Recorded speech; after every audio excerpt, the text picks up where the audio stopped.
Hello students, welcome back to Parinam coaching centre. आज हम लोग पढ़ने वाले हैं एक बहुत ही इम्पॉर्टेंट कॉन्सेप्ट छोटा सा ही है लेकिन काफ़ी इम्पॉर्टेंट है। ये एरर्स में भी पूछा जा सकता है और फिलर्स वगैरह में भी इसके क्वेश्चंस आ सकते हैं। ठीक है, तो ये क्या है देखिए, हम लोग जो पढ़ने जा रहे हैं वो फार वर्सेस अ लॉन्ग वे।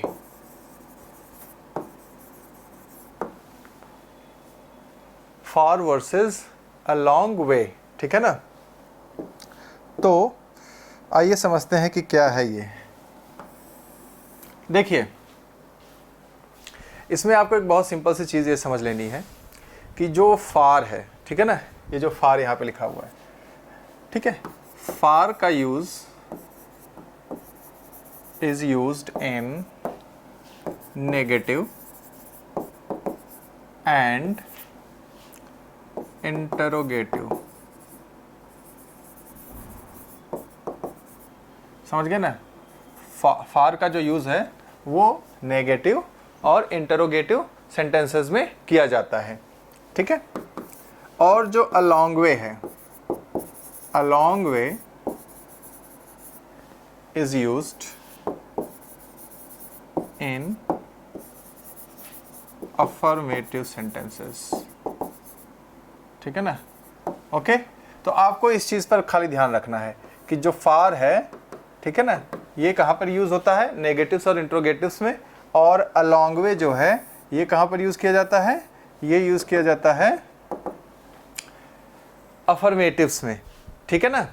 हम लोग फार का यूज अफर्मेटिव्स में कर सकते हैं, ठीक है, लेकिन फार का यूज अफर्मेटिव्स में इस तरीके से नहीं होता। कैसे होता है वो अभी आगे देखते हैं। पहले इसके ऊपर हम एग्जाम्पल के माध्यम से समझ लेते हैं।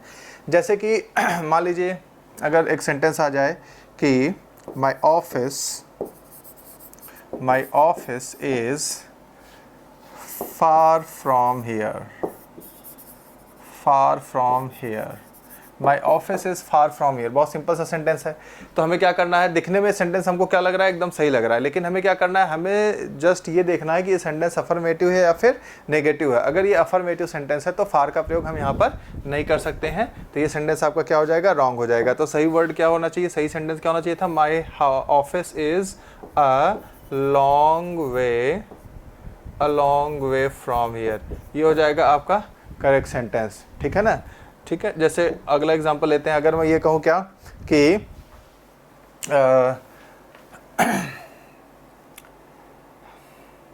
इज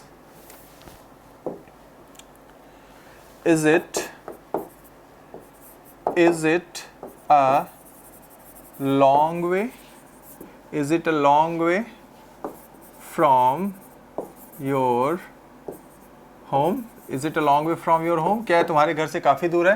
तो बताइए सेंटेंस सही होगा गलत होगा, शाबाश। तो आप सभी देख सकते हैं कि ये जो सेंटेंस है ये क्या है, इंटरोगेटिव सेंटेंस है, और इंटरोगेटिव सेंटेंसेस में हम लोग अलोंग वे का यूज़ नहीं कर सकते हैं। तो ये जो चीज़ है is it a long way from your home, तो ये क्या हो जाएगा, रॉन्ग हो जाएगा। तो अब इसको सही कैसे करें, जहाँ पर अलोंग वे लगा हुआ है वहाँ पर हम क्या लगा देंगे, फार लगा देंगे। Is it far from your home. तो इस चीज़ का आपको क्या करना है, विशेष ध्यान रखना है कि जो अलोंग वे है वह इंटरोगेटिव या नेगेटिव सेंटेंसेस में यूज़ नहीं किया जाता है। अलोंग वे का यूज़ हम लोग करते हैं अफर्मेटिव सेंटेंसेस में, और फार का जो यूज़ होता है वह यूज़ किया जाता है नेगेटिव सेंटेंसेस में या फिर इंटरोगेटिव सेंटेंसेस में। तो यह एक इंटरोगेटिव सेंटेंस है, तो यहाँ पर हम फार का यूज़ करेंगे न कि अलोंग वे का यूज़ करेंगे। आगे देखिए नेक्स्ट। जैसे अगर मैं एक दूसरा एग्जांपल दूं कि नो, सपोज इसी का आंसर अगर मैं लिख दूं, no it isn't a long way, it isn't a long way. तो बताइए सेंटेंस राइट होगा कि रॉन्ग होगा। ये सेंटेंस क्या हो जाएगा, रॉन्ग हो जाएगा। क्यों रॉन्ग हो जाएगा, क्योंकि यहाँ पर क्या आ गया है, इजंट, जो कि सेंटेंस को नेगेटिव बना रहा है, नेगेटिव बना रहा है। तो इसका मतलब यहाँ पे अलोंग वे का यूज़ नहीं करना चाहिए था, हमें यहाँ पर क्या यूज़ करना चाहिए था, फार। नो इट इजंट फार, ठीक है, और ज़्यादा दूर नहीं है। समझ गए मेरी बात को। तो इस तरीके से आपको ध्यान में रखना है। अच्छा, अभी मैंने कहा था कि हम फार का यूज़ अफर्मेटिव सेंटेंस में कर सकते हैं, लेकिन इस तरीके से नहीं। तो कब कर सकते हैं, आइए उसके बारे में जान लेते हैं। देखिए, फार का जो यूज़ है वह अफर्मेटिव सेंटेंसेस में हम कर सकते हैं, ठीक है। वी कैन यूज फॉर, ठीक है ना, इन affirmative sentences, ठीक है ना, we can use far in affirmative sentences with, कुछ वर्ड्स आएंगे उनके साथ हम कर सकते हैं with so, ठीक है ना, या फिर as, या फिर to, या फिर enough। इन वर्ड्स के साथ हम लोग फॉर का यूज affirmative sentences में कर सकते हैं, तब वहाँ पे लॉन्ग वे का यूज़ नहीं किया जाएगा। अगर ये सभी वर्ड्स फार के साथ आए हुए हैं, ठीक है ना, तो वहाँ पर हम अफर्मेटिव सेंटेंस में फार का प्रयोग सही मानेंगे, ठीक है। जैसे कि अगर मैं ये कहूँ कि एक सेंटेंस है कि इट इज़ टू फार, तो ये सेंटेंस क्या हो जाएगा, सही हो जाएगा। क्यों सही हो जाएगा, क्योंकि यहाँ पर जो है टू का प्रयोग किया गया है फार के साथ। ऑलराइट, या फिर मैं दूसरा एग्जांपल दूं कि that place is far enough, ठीक है ना, that place is far enough to cover in an hour. समझ गए ना।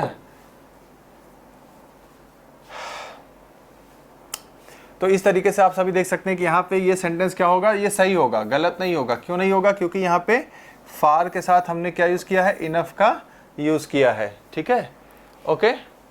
और इसी तरीके से एज का प्रयोग हो जाए या फिर सो का प्रयोग हो जाए तो भी हम लोग कर सकते हैं। इसको भी देख लीजिए, जैसे हम कह सकते हैं क्या, सो फार वी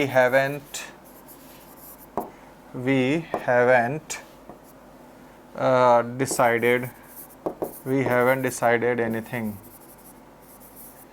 देखिए यहाँ पर ये भी क्या है, सही है। क्यों सही है, क्योंकि यहाँ पे फार के साथ क्या आ गया है, सो का प्रयोग कर दिया गया है, ठीक है। और इसी तरीके से हम लोग एज के साथ भी फार का प्रयोग कर सकते हैं, ठीक है ना। एज के साथ फार का प्रयोग हम लोग किस तरीके से कर सकते हैं, आइए उसका भी एग्जाम्पल हम लोग देख लेते हैं। जैसे अगर मैं ये कहूँ कि आई एम नॉट, सॉरी हम अफर्मेटिव सेंटेंस की बात कर रहे हैं ना, आई एम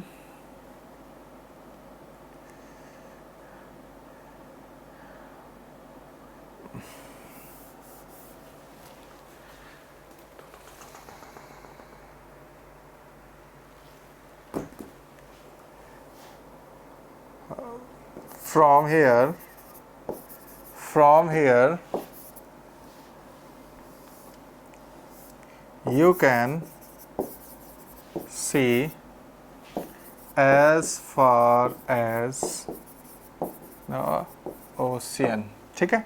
तो आप सभी देख सकते हैं कि यहाँ पर मैंने as far as का प्रयोग किया हुआ है, फार के साथ क्या आ गया है, एज आ गया है, और ये एक अफर्मेटिव सेंटेंस है और ये सेंटेंस हमारा क्या है, सही है।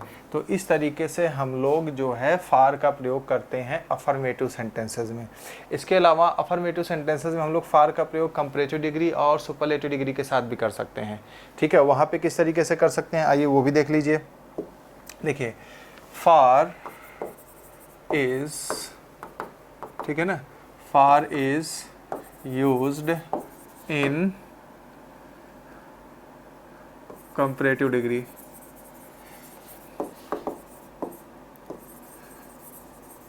टू कंपैरेटिव डिग्री, ठीक है, टू एम्फेसिस द डिग्री, ठीक है ना। उस डिग्री पे जोर देने के लिए हम लोग फार का प्रयोग उसके साथ करते हैं, ठीक है। वो अफर्मेटिव सेंटेंस भी हो सकता है, नेगेटिव सेंटेंस भी हो सकता है, ठीक है ना। जैसे कि मैं कहूँ क्या, he is far more intelligent then Rahul. समझ गए ना। इस तरीके से आप देखें यहाँ पर मैंने यूज़ किया। या फिर जैसा मैं कहूँ क्या कि Ram is far braver than Ravan. ठीक है, तो आप सभी देख सकते हैं यहाँ पे Ram is far braver than Ravan. ठीक है, कंपैरेटिव डिग्री है, उसके साथ मैंने क्या यूज़ किया है, फार का प्रयोग किया है, और ये सभी सेंटेंसेस क्या हैं, सही हैं। ठीक है, तो इस तरीके से कंपैरेटिव डिग्री में हम लोग फार का प्रयोग करते हैं। ठीक है, या फिर जैसे कहा जाए कि food costs far more here in Delhi. समझ गए ना, यानी खाने की जो कीमती हैं वो दिल्ली में काफ़ी ज़्यादा है। तो इस तरीके से फार का प्रयोग हम लोग कंपैरेटिव डिग्री में कर सकते हैं, वो अफर्मेटिव सेंटेंस हो सकता है। ठीक है, और फार का प्रयोग हम लोग सुपरलेटिव डिग्री में भी कर सकते हैं, लेकिन फार का प्रयोग जब सुपरलेटिव डिग्री में करते हैं तो अकेले फार नहीं यूज़ किया जाता, उसके साथ क्या लगाया जाता है, बाई। क्या लगाया जाता है, बाई। ठीक है ना, देखो यहाँ पे we can use by far. ठीक है ना, क्या, बाई फार।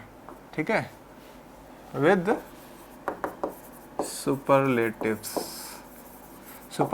के साथ हम लोग यूज़ कर सकते हैं। समझ गए किस तरीके से, आइए वो भी एग्जांपल देख लेते हैं। जैसे अगर मैं ये कहूँ क्या, he is by far the busiest man. ठीक है ना, अब आप देख सकते हैं ये क्या है, आपका सुपरलेटिव डिग्री है, और ये क्या है आपका, मैंने बाय फार लगाया हुआ है। ठीक है, he is by far the busiest man. या फिर एक दूसरा एग्जांपल दूं, जैसे मैं कहूँ क्या कि Rahul is by far the most intelligent boy. ठीक है, इन द क्लास, या जो भी समझ लीजिए आप। तो अब यहाँ पे आप सभी देख सकते हैं कि द मोस्ट इंटेलिजेंट क्या है, सुपरलेटिव डिग्री है, और उसके साथ मैंने क्या लगाया हुआ है, बाय फार, और दोनों सेंटेंसेस क्या है, अफर्मेटिव सेंटेंसेस हैं। तो ये सब तरीके हैं जहाँ पर हम लोग किसी अफर्मेटिव सेंटेंसेस में बाय फार का प्रयोग कर सकते हैं। अदरवाइज वह फार का जो यूज़ है वह नेगेटिव या फिर इंट्रोगेटिव सेंटेंसेस में ही होना चाहिए। अगर वह सो के साथ, टू के साथ, फार के साथ या फिर इनफ के साथ प्रयोग किया गया है तो भी वह अफर्मेटिव सेंटेंस में यूज़ किया जा सकता है। ठीक है, ओके। इसमें एक चीज़ और है, जो छोटी सी चीज़ है वो भी समझ लीजिए आप लोग। एक है अलॉन्ग वे। ठीक है ना, अलॉन्ग वे के साथ कई बार ऑफ का प्रयोग किया जाता है, यानी जो हमारा फ्रेज होता है वो क्या बन जाता है, अलॉन्ग वे ऑफ। ठीक है, तो इसको मैं पूरा एक साथ लिख दे रहा हूँ, अलग अलग लिखने के बजाय, अलॉन्ग वे ऑफ। ठीक है, अलॉन्ग वे ऑफ का जो मतलब होता है कि लंबे समय के लिए कहीं पर, लंबे समय के लिए, क्या मीनिंग होती है इसकी, long time, along way of का मतलब क्या हो गया, अ लॉन्ग टाइम। ठीक है ना, जैसे कि अगर मैं ये कहूँ क्या कि विंटर वैकेशन